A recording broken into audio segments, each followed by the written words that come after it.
Jenny Huang straps her son Ian into a chair on the floor each night so she can feed him his dinner in their home just outside Seoul. Ian has an extremely rare form of child epilepsy called Lennox-Gastaut syndrome. It impairs his movement, coordination, and cognitive ability. His mother and father are both medical doctors. They've tried nearly everything: surgery, changes in diet, and other therapies, but they say there's only one treatment that has visibly done Ian some good: cannabis oil, derived from what is more commonly called marijuana.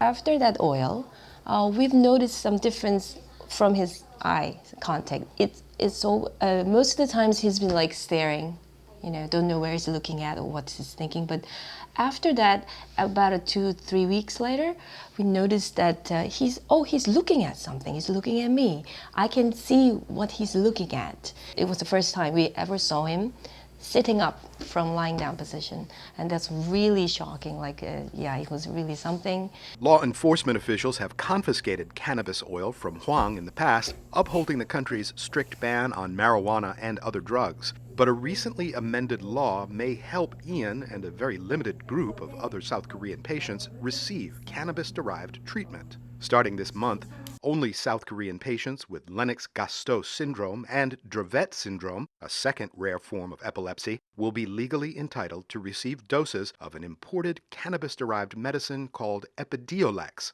It won't be at the local pharmacy. There's an online application process, and only one organization in the whole country will handle distribution.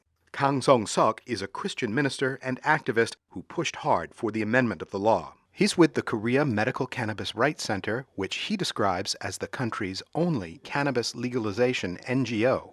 He has back problems and other health issues that he says cannabis would alleviate, but the amended law excludes him and millions of other South Koreans from obtaining it. He complains that needs to change. There are drugs that require 10 times more caution than cannabis and are prescribed by doctors and sold by any local pharmacy or hospital today, so I find this difficult to understand. In a country where you can easily be prescribed drugs far more dangerous than cannabis, why is only cannabis banned? Kang says South Korea's attitudes about marijuana go back to the 1970s, when strongman President Park Chung-hee cracked down on marijuana smokers as a way to constrain singers and artists who spread anti-government messages. The cultural stigma has persisted to this day, especially at the policymaking level. This government is very afraid to legalize it. As a whole, they just keep saying it's a drug. People will get addicted to it and things like that. So, for Ian and his family, getting a hold of Epidiolex is a good start, but they'll be paying nearly 10 times the price of simple cannabis oil. And it's still very unclear whether South Korea's tiny move toward allowing cannabis-derived medicine will lead downstream to the kind of broader legalization seen in the United States and elsewhere around the world. Kurt Achin for VOA News, Seoul.